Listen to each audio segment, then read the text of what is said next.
Assalamualaikum warahmatullahi wabarakatuh. Selamat pagi, semangat pagi. Bagaimana kabarnya hari ini? Semoga dalam keadaan baik dan sehat. Kembali lagi dengan saya di Rumah Analisis Data.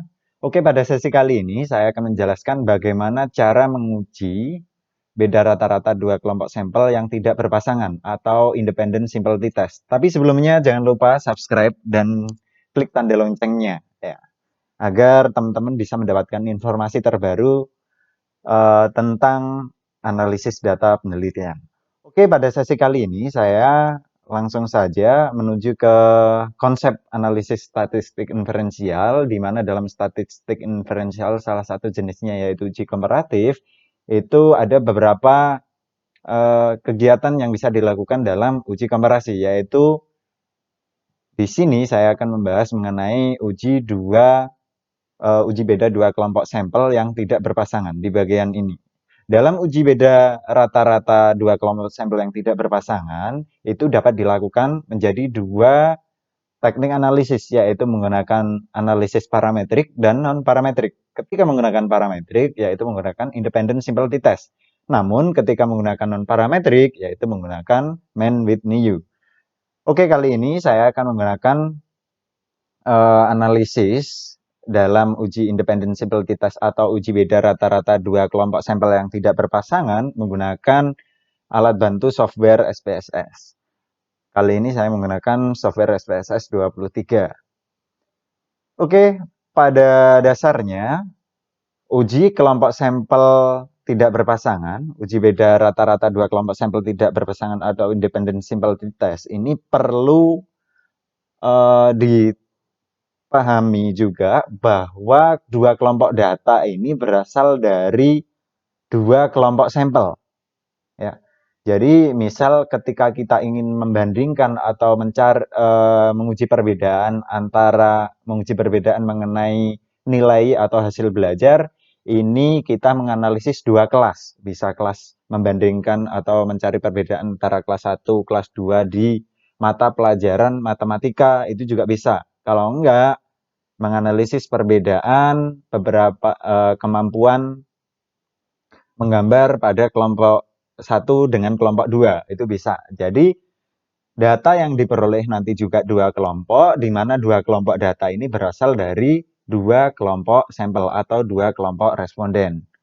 Oke, dalam sesi ini saya akan memberikan contoh mengenai uji independent simple t-test menggunakan SPSS, di mana seorang peneliti mengangkat sebuah kasus dia ingin mencari perbedaan kemampuan analisis data menggunakan SPSS antara rombel 1 dan rombel 2 mata kuliah statistik inferensial di jurusan pendidikan luar sekolah Universitas Negeri Semarang.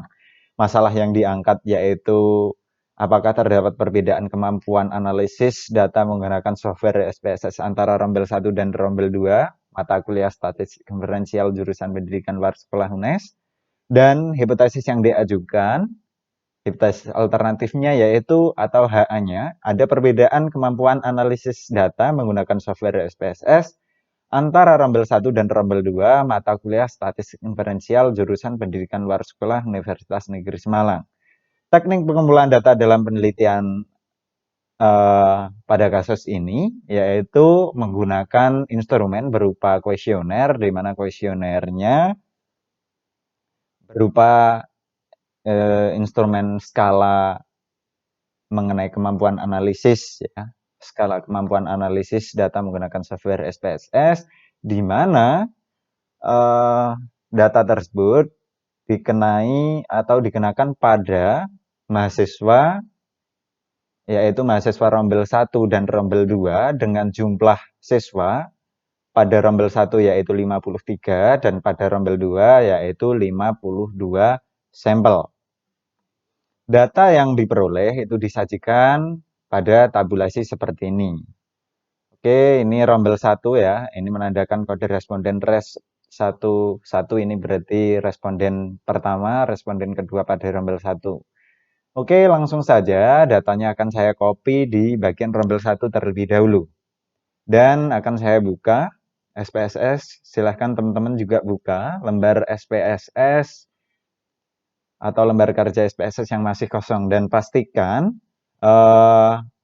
lembar kerjanya berada di data view. Kalau sudah, langsung letakkan kursornya di kolom pertama, langsung dipastekan. Oke, saya akan kembali lagi ke data saya tadi mengenai kasus kemampuan analisis kemampuan analisis statistik menggunakan SPSS di jurusan pendidikan luar sekolah UNES, mata kuliah statistik inferensial. Oke, rombel 2-nya akan saya copy juga. Terus saya inputkan di baris keduanya atau kolom keduanya. Oke. Nah, ketika data sudah terinputkan, langsung masuk ke data view.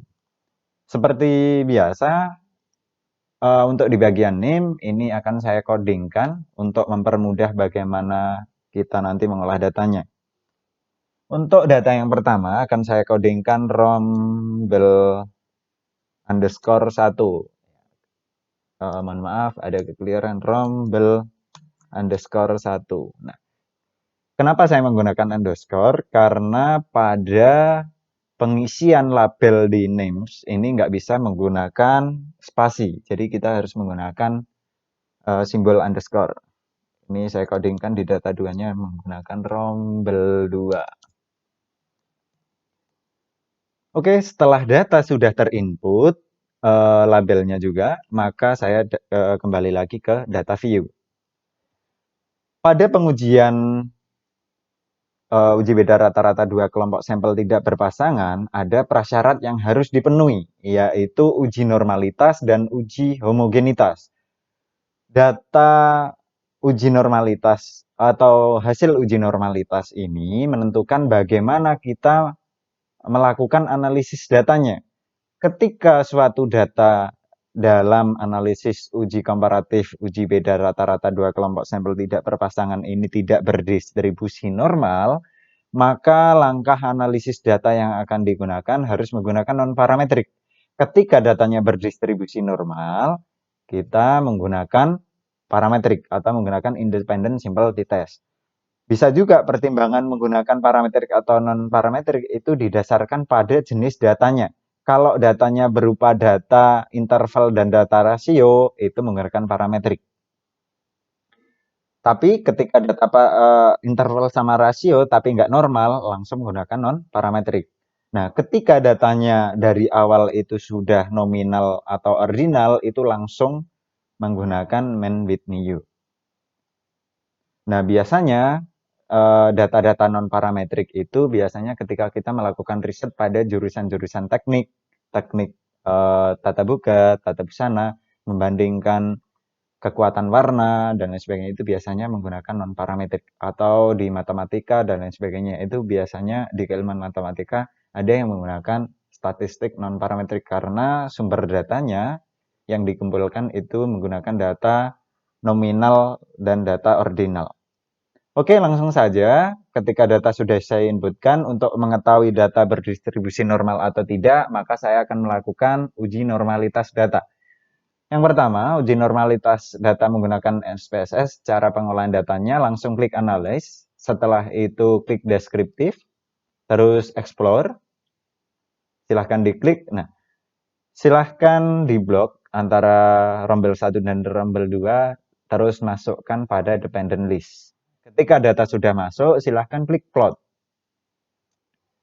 Kalau sudah, nanti akan muncul tab seperti ini dan silahkan klik atau dicentang pada normality plot with test. Nah, kalau sudah, silahkan klik continue. Apabila sudah juga, langsung klik OK. Nanti akan keluar hasil atau output olah data dari SPSS-nya. Oke. Untuk menentukan atau menentukan data distribusinya normal atau tidak, kita langsung menuju ke tabel test of normality pada Kolmogorov-Smirnov dan langsung mengamati nilai signifikansinya. Distribusi data pada rombel 1 diketahui nilai signifikansi pada Kolmogorov-Smirnov di test of normality-nya lebih dari 0,05 yaitu 0,06. Maka dapat dikatakan bahwa distribusi data pada kelompok data rombel 1 ini berdistribusi normal. Begitupun pada rombel 2, lebih dari 0,05 atau hasilnya 0,200. Oke, untuk menyajikan hasil uji normalitas ini pada laporan, silahkan klik pada tabel test of normality, silahkan klik kanan, langsung klik copy, terus bisa dipastekan ke lembar kerja laporannya. Oke. Kalau sudah masuk, bisa disesuaikan dan diinterpretasikan. Ini sudah saya interpretasikan karena untuk mempermudah dan mempercepat saya memberikan contoh analisis ini. Nah, setelah data sudah diuji normalitas, langkah yang kedua yaitu melakukan uji prasyarat, yaitu uji homogenitas. Langkah yang dilakukan yaitu silahkan teman-teman copy data, kelompok data di rombel satunya. Oke, saya copy. Terus inputkan pada baris keempat. Dipastikan ini di angka pertama, di kolom pertama. Oke, nah kalau sudah, ini harusnya dikodingkan 1. Tapi untuk mempercepat, biasanya lebih mudahnya kita menuju ke Excel. Tadi datanya 53 ya, klik 1 terus tarik ke bawah dengan jumlah 53 biar mempercepat. Kalau sudah, langsung kembali ke lembar kerja Excel, lembar kerja kita, akan kita analisis langsung dipastekan. Pastikan bahwa datanya lurus berjumlah 53. Nah, kalau sudah, silahkan blok kembali di rombel 2-nya. Terus silahkan di copy. Kalau sudah, pastikan kopinya sampai kolom pertama ya, di baris kedua. Terus langsung dipastekan. Dan di sampingnya ini tuliskan angka 2. Ini menandakan atau simbol rombel 2. Tapi untuk mempercepat, saya menggunakan Excel. Ini berjumlah 52. Oke. Oke, klik 2, terus tarik ke bawah. Nah, kalau sudah, silahkan di copy, terus diinputkan pada lembar kerja SPSS. Kalau sudah, silahkan teman-teman menuju ke variable view. Nah, di variable view, silahkan amati lagi di data view bahwa di bagian baris kelima ini adalah kode rombel. Maka di sini saya nyantumkan rombel.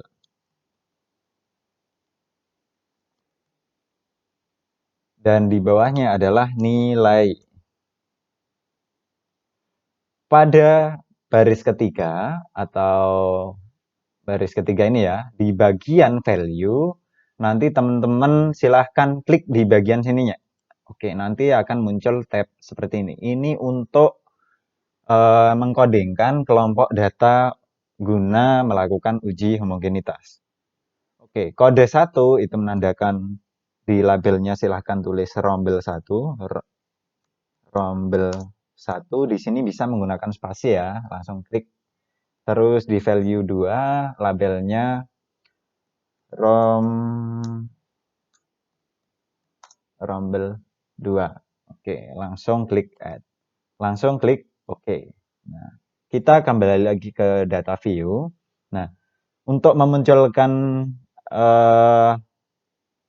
tulisan ini ya, kalau tadi kan hanya sebatas angka, itu silahkan klik, silahkan blok dulu, klik rombelnya, terus klik view, pastikan bahwa value label ini sudah tercentang. Maka akan muncul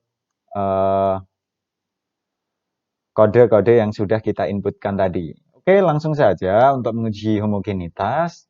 Teman-teman silahkan klik analyze, setelah itu compare mean, terus silahkan klik one away ANOVA. Rombel silahkan masuk ke faktor dan nilai silahkan dimasukkan ke dependent list. Setelah itu silahkan klik option, di mana nanti akan muncul tab dan silahkan centang pada homogeneity of variant test. Nah, kalau sudah silahkan klik continue dan klik OK. Nah, nanti akan muncul di outputnya dan scrollkan ke paling bawah dan amatilah tabel test homogeneity of variant. Suatu data dikatakan homogen antara kelompok data rombel 1 dan kelompok data rombel 2 itu ketika nilai signifikansi pada tes homogeneity of varian itu lebih dari 0,05. Oke, langsung saja saya kopikan dan saya inputkan di laporan saya. Oke, ini saya inputkan setting. Nah, kebetulan sudah saya deskripsikan untuk mempercepat bagaimana saya memberikan contoh analisis pada uji beda rata-rata dua kelompok sampel tidak berpasangan. Nah, ketika ini sudah diinputkan dan semua prasyarat sudah terpenuhi, maka langkah selanjutnya yaitu kita menguji hipotesis. Hipotesis yang diajukan yang tadi yaitu apakah ada perbedaan kemampuan analisis data menggunakan software SPSS antara rombel 1 dan rombel 2? Maka kita menguji perbandingan atau menguji perbedaan. Langkah analisis uji hipotesisnya yaitu silahkan klik analyze, silahkan menuju ke kursornya diarahkan ke compare mean. Setelah itu menuju ke samping, silahkan klik independent simple di test. Nanti akan muncul tab seperti ini. Silahkan klik rombel dan arahkan ke grup variabel. Nah, setelah sudah masuk, silahkan klik define group. Silahkan klik. Nah, setelah itu akan muncul tab seperti ini. Di grup 1 tuliskan 1 dan grup 2 tuliskan 2. Setelah itu silahkan klik continue. Kalau sudah, silahkan klik nilai dan masukkan pada tes variabel. Kalau sudah, langsung teman-teman bisa klik OK. Nanti akan muncul output hasil analisisnya. Pada grup statistik, ini menandakan atau output mengenai kedua kelompok data tersebut, yaitu mengenai statistik deskriptifnya. Ada jumlah sampelnya, ada mean-nya, ada standar deviasinya, dan standar error-nya. Oke, langsung saja saya copy. Untuk mengcopy kedua secara berbarengan ya, antara grup dan independent simple t-test ini, silahkan klik yang pertama dan klik TTRL, silahkan klik lagi di kolom keduanya, silahkan di copy, nanti secara otomatis kedua tabel tersebut sudah tercopy dan bisa dipastekan di lembar kerja kita.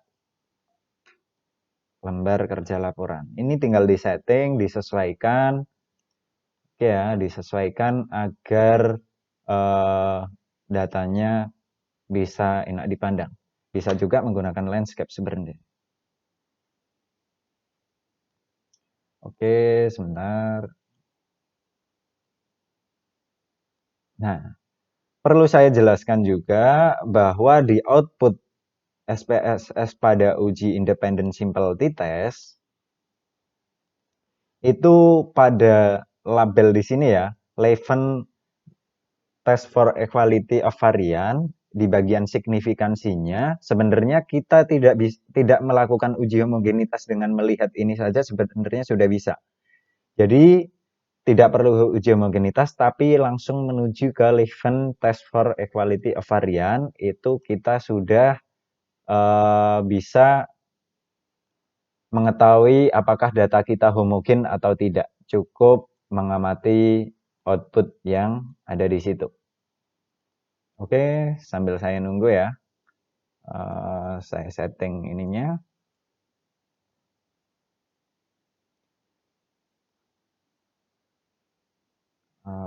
Ini biasanya memang perlu disetting untuk disajikan di mana nantinya kita tidak menyajikan tabel berupa landscape.